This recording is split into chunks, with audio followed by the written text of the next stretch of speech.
Bien, vamos a dar inicio con el nuevo tema que tenemos que ver. Ya entramos al balance general.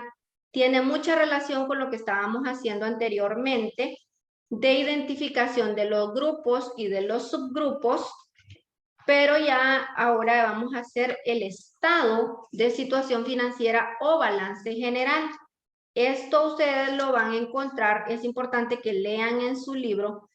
En la página 49 inicia el tema del estado de situación financiera, que es la unidad número 4. En este entonces les presenta a ustedes, ¿verdad?, qué es un estado de situación financiera, les presenta la definición, qué debe de contener, que entre lo más importante, ¿verdad?, que ustedes no deben de olvidar es que tienen que tener un encabezado, siempre debe haber un encabezado en el estado de situación financiera, el cuerpo, que es similar a lo que estábamos haciendo en el cuadro anterior, y las firmas es de lo que debe de contener un estado de situación financiera o las partes del estado de situación financiera. Lean ustedes entonces que contiene ahí el encabezado, que debe de contener el cuerpo, y también nos dice que hay dos formas de presentación. En este día nosotros vamos a ver la primera forma de presentación, que es la forma de reporte, que es entonces donde se presenta en una sola página. No significa que si es largo no se nos va a ir más de una página, sino que significa que no vamos a usar, que no se va a ver en doble espacio. Más adelante, cuando ustedes vean el estado, la forma de cuenta, van a ver la diferencia entonces entre ambas.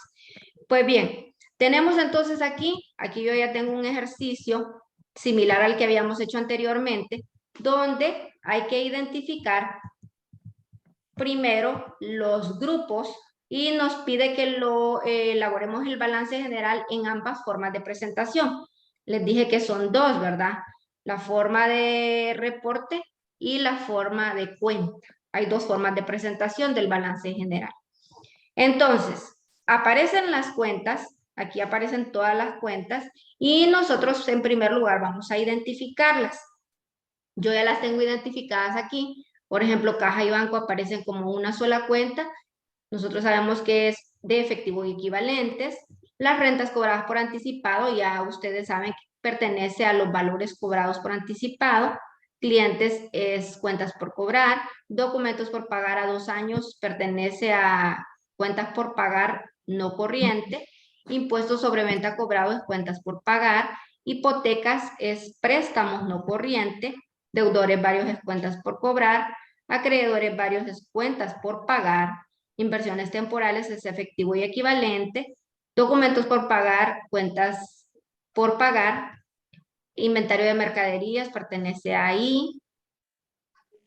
Proveedores es cuentas por pagar. Edificios, PPE. Impuestos sobre la renta, cuentas por pagar. A pagar, ¿verdad? Dice ahí. Crédito mercantil, ahí. Activos intangibles. Préstamos bancarios, CP. Marcas y patentes ahí. Reservas legales, parte de las reservas o patrimonio. Anticipo a empleados es CC. Reserva de previsión es reservas. Terrenos, PPE. Capital social es patrimonio. Mobiliario y equipo, PPE. Utilidades del periodo son resultados acumulados.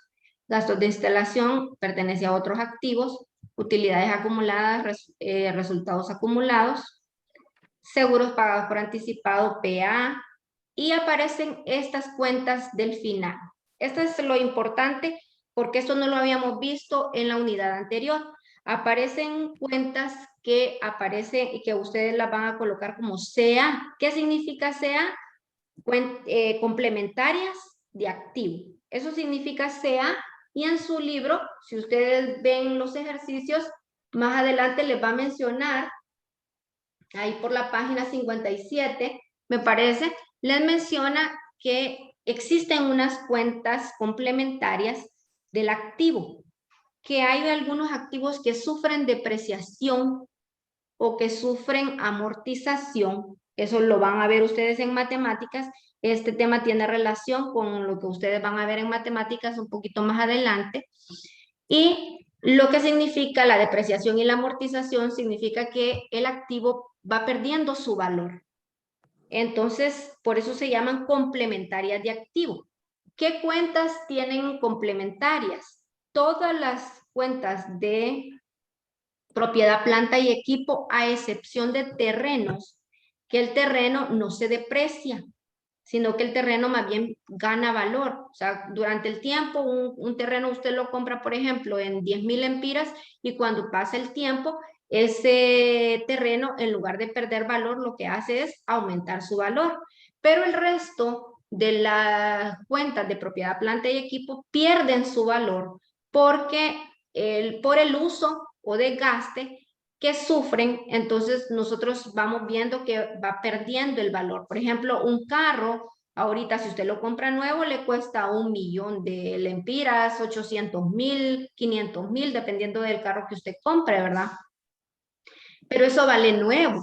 Una vez que usted lo empieza a usar, entonces empieza a depreciarse, que lo que significa entonces con depreciar es perder su valor. Entonces significa que lo que ahorita a usted de ese carro le cuesta 500,000 nuevo, después de un año ya ese carro no vale lo mismo, vale menos. Entonces eso es depreciar.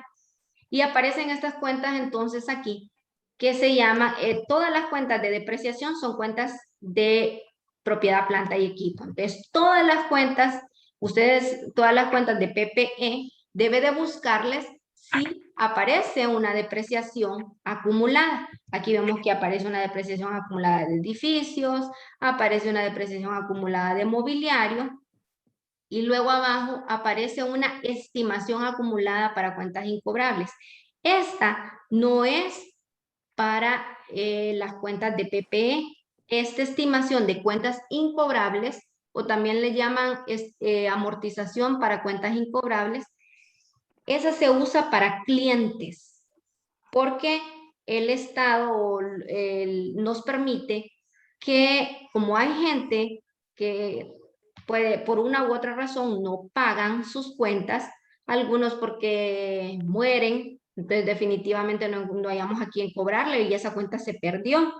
Otros porque se cambiaron de ciudad o se fueron del país y ya no hayamos a quién cobrarle y también perdimos ese dinero. Entonces se estipula que toda empresa tiene permitido que haya una estimación acumulada para cuentas incobrables, o sea, que estime que hay algunos clientes que no le van a pagar. Entonces, esta estimación es una disminución para la cuenta de clientes. Específicamente, entonces, si esta aparece, significa que debe de existir la cuenta de clientes, y a esa cuenta nosotros le vamos a usar esta estimación.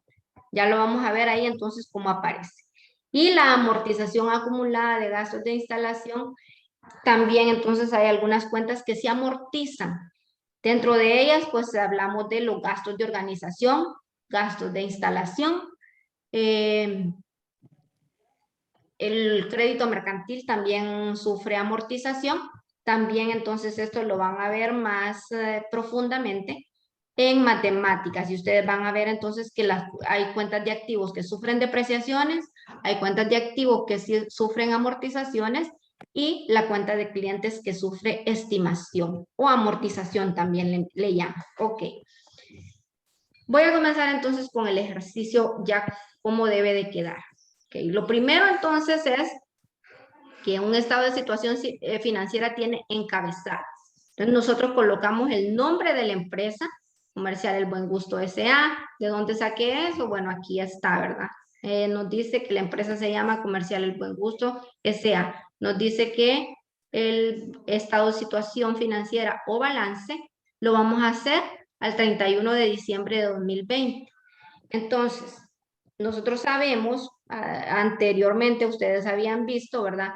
Que toda empresa tiene un periodo contable, y el periodo contable está comprendido para nuestro país del 1 de enero al 31 de diciembre del mismo año. Entonces, Le colocamos ahí el periodo contable que estamos presentando, que en este caso entonces es del 1 de enero al 31 de diciembre de 2020. Y luego le colocamos aquí que es expresado en lempiras. Le colocamos eso para que ya no tengamos que estar colocando la L de lempiras en cada columna. Entonces ahí ya sabemos nosotros que el balance o el estado de situación está planteado en lempiras. Bien, si se fijan, lo mismo que hacíamos en el cuadrito, lo estamos haciendo ahora aquí, pero necesito que ustedes cuando lo presenten, porque ya ahorita ya les califico la presentación y todo eso, necesito que vean, ¿verdad? Que esta columna tiene que estar más ancha y que estas deben de medir lo mismo. Si 3 centímetros le colocó usted a la columna número 1, lo mismo debe hacer en la columna 2, en la columna 3, deben de medir exactamente lo mismo, deben de colocar la línea de para los decimales y deben de ver también que las cantidades estén lo más pegadas posible a esta línea porque estamos tratando de que nadie, acuérdense que si ustedes son los que manejan esto o lo presentan,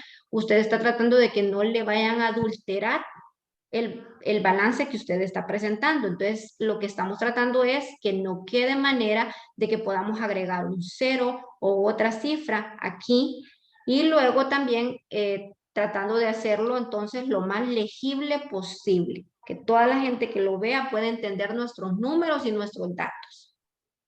Entonces, planteamos activo, que es lo mismo que hacíamos anteriormente allá, solo que si vemos aquí hay 4 columnas y tenemos que ver entonces que esto nos quede pegado a la línea. Veo que algunos cuando me presentaron los cuadros la vez pasada tenían, por ejemplo, colocaban efectivo y equivalentes y tenían como por aquí caja y bancos, inversiones y valores por aquí, luego clientes por aquí, así en ese desorden. Entonces tienen que ver que quede exactamente iniciando la línea, ¿verdad? Y que nos quede bonito y presentable.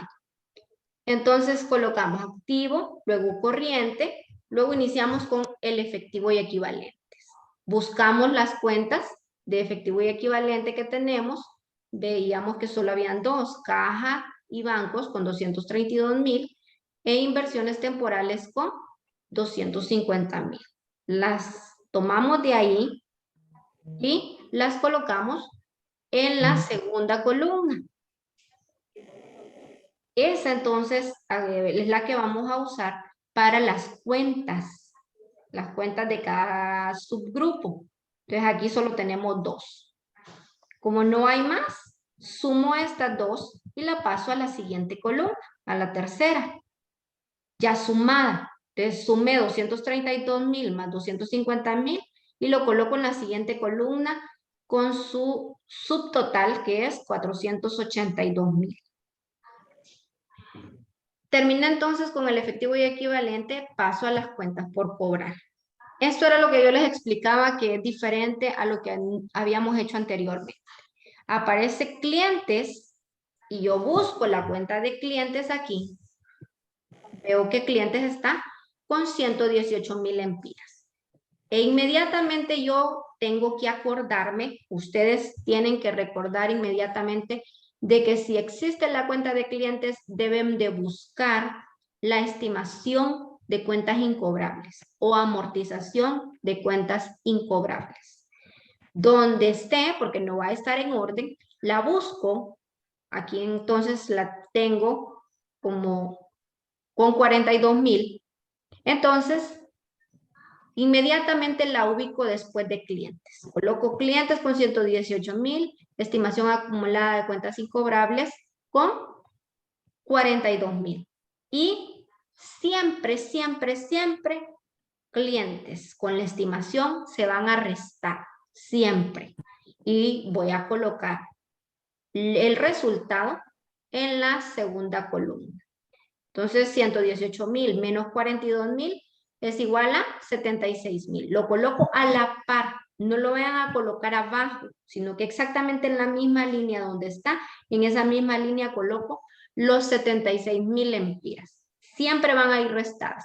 Si no existe la cuenta de estimación, entonces significa que el cliente ya le está dando el valor neto, porque a eso se le dice, este valor 76,000 es clientes netos. Entonces, si no aparece la estimación, significa que usted no tiene que usar esta columna número 1, sino que de una sola vez lo coloca en la columna número 2, porque no existe la estimación acumulada de cuentas incobrables.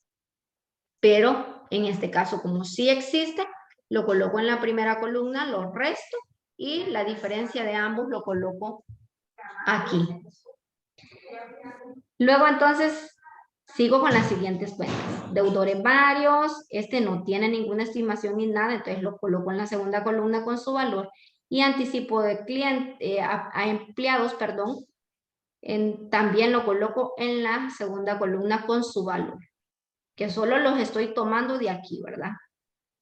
Deudores varios, 176,500. Y eso es lo que tengo ahí. Y anticipo a empleados, que está aquí, con 3,200 y lo coloco acá. ¿Dudas con lo que estoy haciendo hasta aquí? Para que pregunten, si no continúo.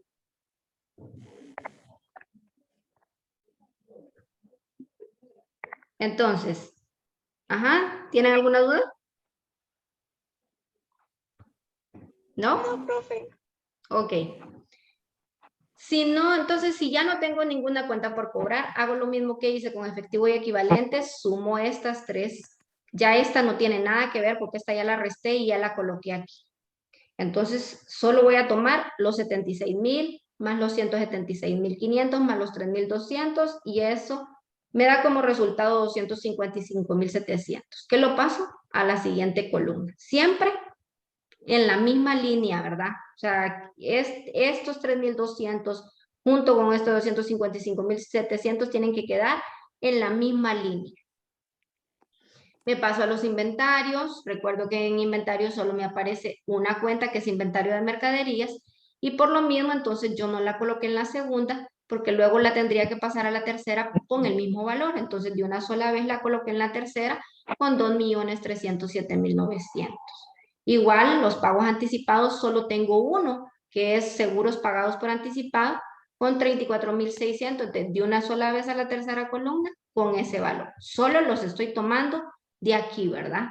Recuerden que para eso primero nosotros identificamos las cuentas para ver qué es lo que, y el orden ya ustedes lo conocen.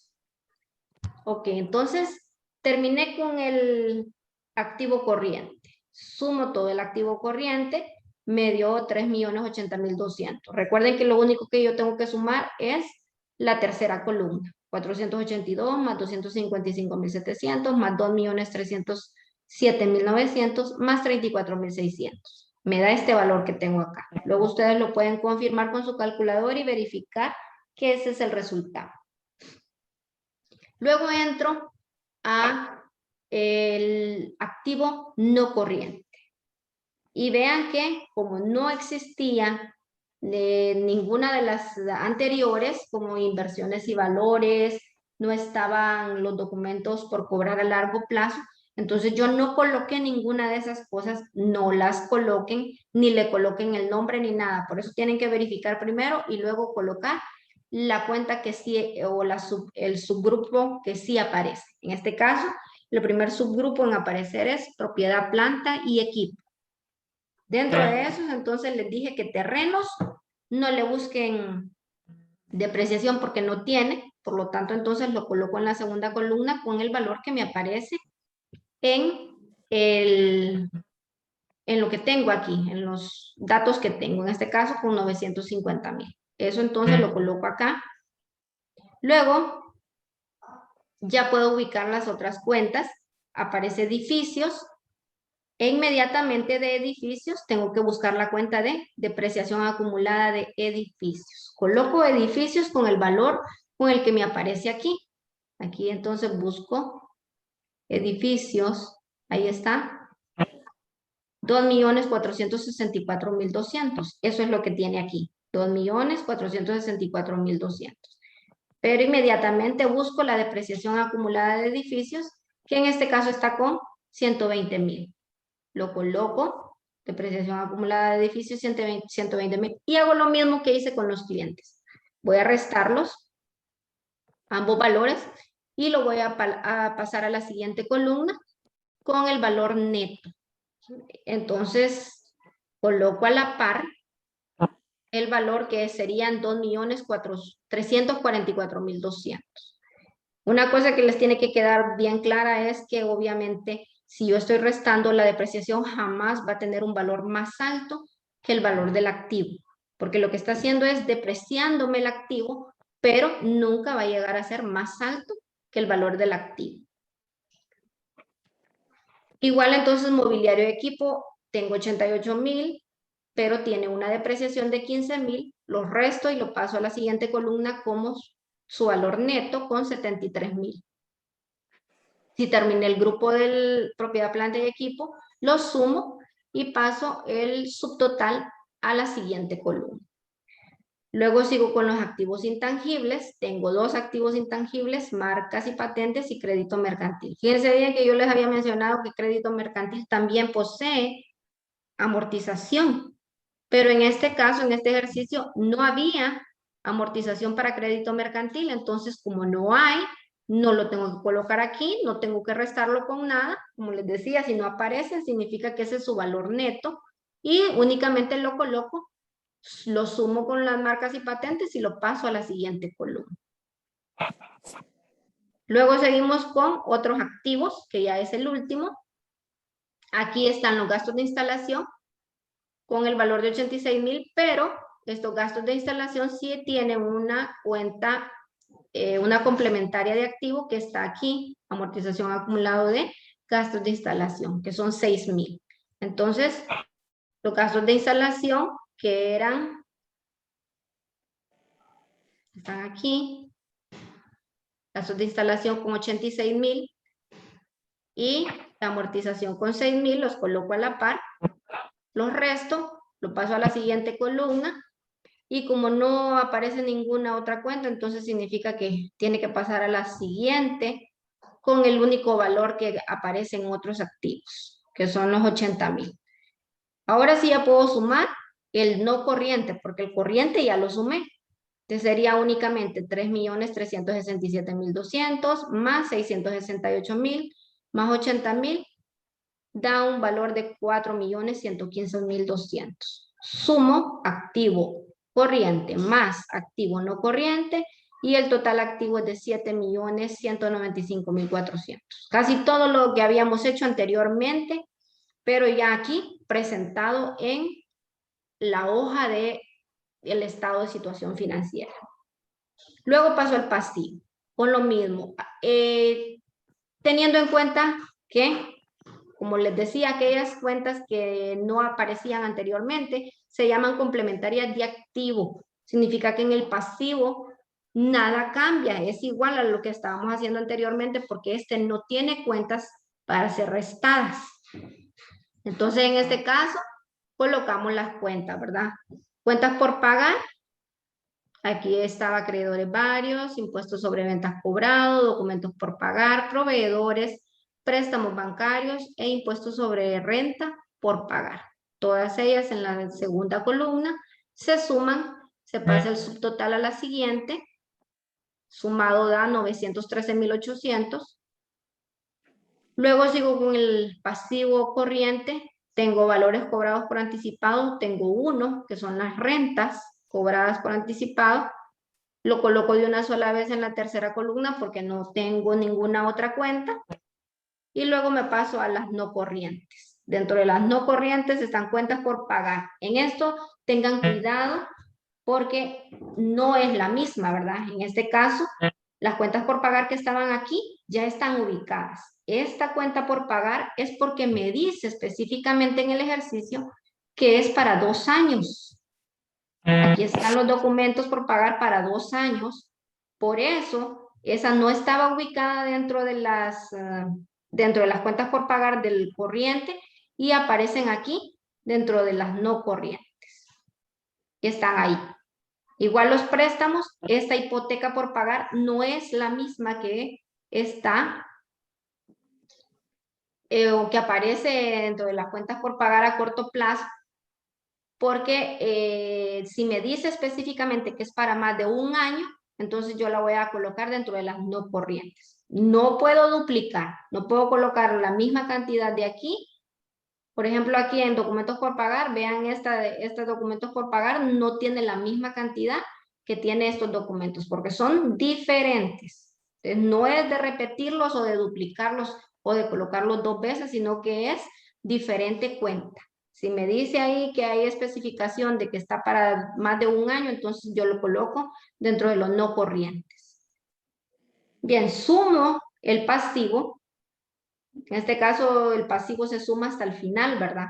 Sumamos el pasivo corriente junto con el pasivo no corriente, da 2 millones, tiene que ser aquí, 2.872.200. Luego, en el patrimonio. El patrimonio, aquí aparecen varias cuentas. El capital, reservas y resultados acumulados. Entonces, el capital social, porque es una sociedad, son de 3 millones. Las reservas, aparecen dos reservas, que es la reserva legal y la reserva de previsión, que sumadas dan 100.000. Y los resultados acumulados, aparecen dos resultados, la utilidad del periodo y las utilidades acumuladas, que sumadas dan 1.223.200. Al sumar todo el patrimonio, me da 4 millones, que ese tiene que estar a la par, pero como hasta ahorita moví ese pasivo, lo tenía a la par y este sí no iba a la par, entonces se me movió aquí, ¿verdad? Entonces, ya aquí sumo el patrimonio, 4.323.200. Si sumo pasivo más patrimonio, veo que me da 7.195.400, que era lo mismo que tenía en el total del activo. Recuerden que el total activo con total pasivo y patrimonio me tienen que dar lo mismo. Si hay algún ejercicio donde el capital no esté dado, recuerden que ustedes ya vieron la fórmula, donde ustedes saben que activo menos pasivo es igual al patrimonio. Entonces, en ese caso, tendrían que encontrar ustedes el capital, ¿verdad? Bueno, entonces ahí termina el balance en forma de reporte y luego se colocan las firmas. Como esta es una sociedad, entonces no lleva firma del propietario, sino que lleva firma del gerente, lleva firma del contador y firma del auditor, si se está auditando el estado de situación financiera, ¿verdad? Entonces lleva estas tres firmas y así es como debe ser la presentación en forma de reporte. Esto entonces era lo que les iba a explicar por ahora. Recuerden que deben de llevar encabezado. Todo esto es el cuerpo del estado de situación financiera y las firmas. Y que está en forma de reporte porque lo que hace es presentar el activo, después presenta el pasivo y después presenta el patrimonio. Todo en una sola columna. Por eso se llama en forma de reporte. Todo hacia abajo, sin dejar espacios, sin dejar líneas de por medio. Sí, porque ya terminé con el activo, ahora voy a dejar un espacio, voy a seguir con el pasivo. No se hace eso porque lo que se pretende con eso de llevar el control sin dejar líneas ni nada, es que nadie le pueda adulterar su balance o estado de situación. Eso es todo lo que les iba a explicar. ¿Dudas? Porque ya ahorita ustedes tienen que presentarme sus balances así en forma de reporte, con 4 columnas, con este orden, recordando que las estimaciones y las depreciaciones van después de la cuenta, que tienen que ir ubicadas siempre en la primera columna, que siempre van a ir restadas y su valor neto va a ir a la par en la siguiente columna, y que la presentación pues tiene que ir de esta manera si es en forma de reporte. para que sigan estudiando las cuentas, las subcuentas, los subgrupos, perdón. Eso entonces es lo que íbamos a ver por ahora. No sé si no tienen ninguna duda.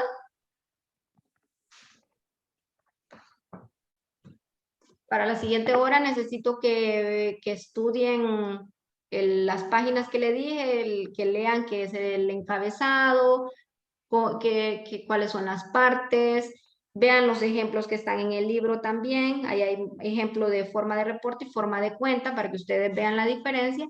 Y les voy a asignar después un ejercicio para que ustedes lo hagan.